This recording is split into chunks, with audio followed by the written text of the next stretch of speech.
Good morning students. आज मैं chapter 32 के कॉम्प्रीहेंशन चैप्टर को एक्सप्लेन करने जा रहा हूँ। इसमें आज हम 5th पार्ट में पैसेज नंबर 9 एंड 10 लेंगे। इसमें 9 पैसेज को पहले पढ़ते हैं। गांधी जी's great aim in life was to help to improve the condition of poor and suffering people in any way he could. Gandhi ji के जीवन का बड़ा उद्देश्य ये था कि वो गरीबों और जो सफरिंग पीपल हैं, यानी कि जो कष्टभोगी प्राणी हैं, कष्टभोगी लोग हैं, उनके कष्टों को, उनके दुखों को दूर करें, उनकी कंडीशन को इम्प्रूव करें, but always without using force, लेकिन बिना किसी बल प्रयोग के। He was against every sort of evil, वो हर प्रकार की बुराइयों के विरुद्ध थे। No matter of what kind, चाहे वो किसी भी प्रकार की हो। When he tried to find out about the condition of poor farm workers, जब उन्होंने गरीब खेतिहर लोगों की परेशानी को जानने की कोशिश की। The people crowded around him by the hundreds, लोग सैकड़ों की तादाद में उनके पास एकत्र हो गए।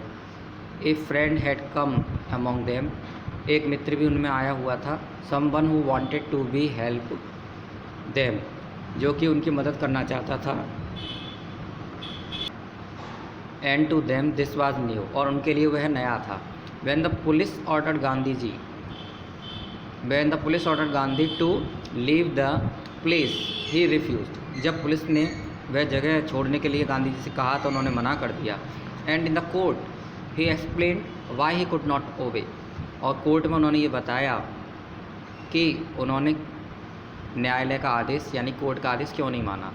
Then he asked the court to punish him for breaking the law, फिर उन्होंने कोर्ट से कानून तोड़ने के लिए सज़ा देने के लिए उनसे कहा।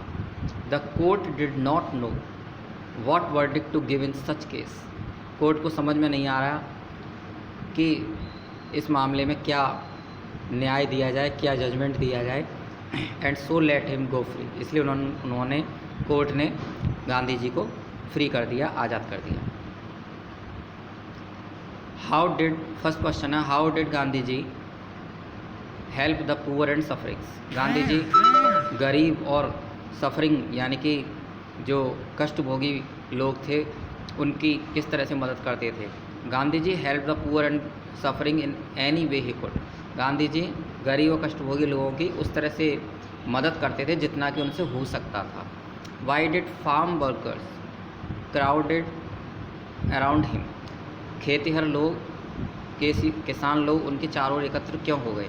When he tried to find out about the condition of poor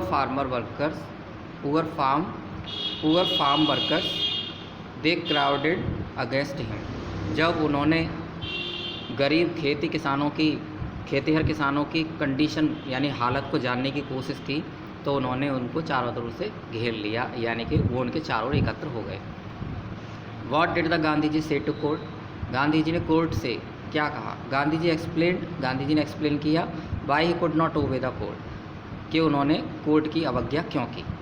what did the court do, court ने क्या किया। The court did not know, court को समझ में नहीं आया। What verdict to give in such case, कि ऐसे मामलों में क्या न्याय दिया जाए। And so let him go free, इसलिए कोर्ट ने उनको फ्री कर दिया। नेक्स्ट पैसेज, ये लास्ट पैसेज है, passage number 10। Destruction of forest has a major impact on the productivity of our croplands, यानी कि वनों का विनाश या वनों का जो विनाश है वो हमारे क्रॉप लैंड्स के लिए यानी फसलों के लिए, फसलों के उत्पादन पर बहुत ही अधिक प्रभाव डालता है। दिस हैपन्स इन 2 वेज, ये 2 प्रकार से होता है।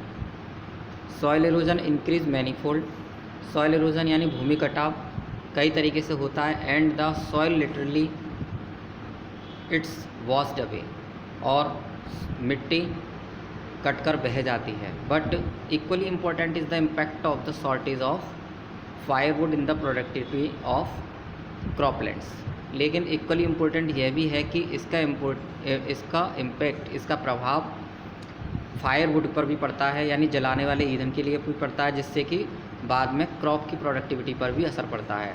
व्हेन फायरवुड बिकम्स स्केर्स, जब जलाने की जो लकड़ियाँ होती हैं, ईंधन की लकड़ियाँ जो होती हैं, उनका अभाव हो जाता है, तो people begin to burn cow dung and crop waste. तो लोग क्या करते हैं, वो काउ डंग यानी गोबर से बने हुए उपले और क्रॉप वेस्ट, फसलों का जो वेस्ट बच जाता है, अवशेष जो होता है, उनको प्रयोग करने लग जाते हैं। In many places cow dung and crop waste are now the major source of cooking energy. In many places, कई स्थानों पर काउ डंग यानी गोबर और क्रॉप वेस्ट यानी फसलों का अवशेष ही कुकिंग एनर्जी का एक बृहद स्रोत बन गया है। Thus slowly every part of the plant gets used. तो इस प्रकार से धीरे धीरे प्लांट का हर एक भाग यूज हो रहा है कुकिंग एनर्जी के लिए। And nothing goes back to the soil, और सॉइल को कुछ भी नहीं मिल पा रहा है, यानी मिट्टी में कुछ भी नहीं जा रहा है। Over a period of time this nutrient drain affect crop productivity. तो over a period of time यानी काफ़ी समय बाद ये जो न्यूट्रिएंट फसल को मिलने वाले थे, अब वो ड्रेन होते जा रहे हैं, इसलिए क्रॉप प्रोडक्टिविटी पर असर पड़ रहा है।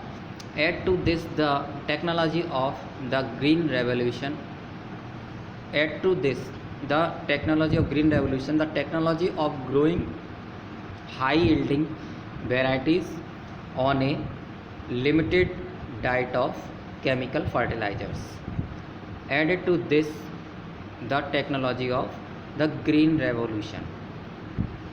इसे हरित क्रांति से जोड़ने पर ऐसी क्रांति जिसने कि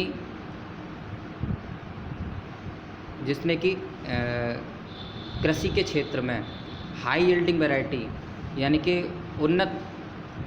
उन्नत किस्म की पैदावार के लिए तकनीकी विकसित की, on a limited diet of chemical fertilisers, जो कि रासायनिक उर्वरकों तक ही लिमिटेड डाइट तक रह गया है। How does the scarcity of firewood affect food production.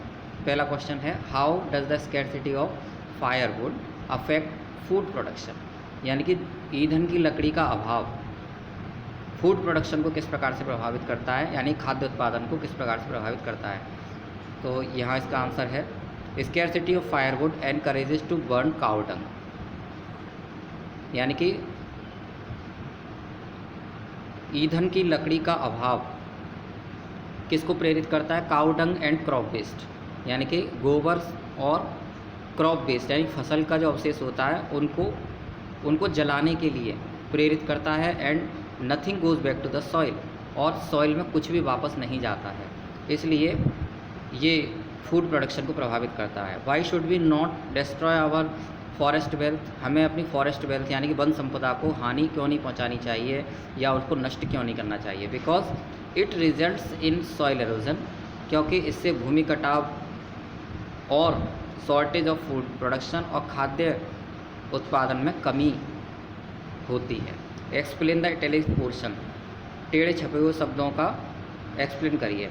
तो soil erosion causes it washed away, भूमि कटाव इसको बहाकर ले जाता है। And shortage of firewood lacks in food production, और शॉर्टेज ऑफ फायरवुड और जलाने की लकड़ी का अभाव यानी कि ईंधन की लकड़ी का अभाव फूड प्रोडक्शन यानी कि खाद्य उत्पादन में कमी पैदा करता है। Give a summary of the passage, इस गद्यांश का एक समरी दीजिए, एक सारांश बताइए। Forest play a great role to protect our earth, वन हमारे पृथ्वी को, हमारी धरती को रक्षा करने में महत्वपूर्ण भूमिका निभाते हैं। We should preserve, PRESERVE, preserve them, हमें उनको संरक्षित रखना चाहिए। And not cut them for our petty benefits, और हमारे तुच्छ फायदों के लिए, हमारे तुच्छ लाभों के लिए इनको काटते रहना नहीं चाहिए। तो यहाँ पर वनों के महत्व पर प्रकाश डाला गया है। हमें वनों को अपने व्यक्तिगत लाभ के लिए अंधाधुंध नहीं काटते रहना चाहिए, क्योंकि इससे प्रोडक्टिविटी पर असर पड़ता है, सॉइल एरोजन होता है और भूमि को उसके पोषक तत्व नहीं मिल पाते हैं।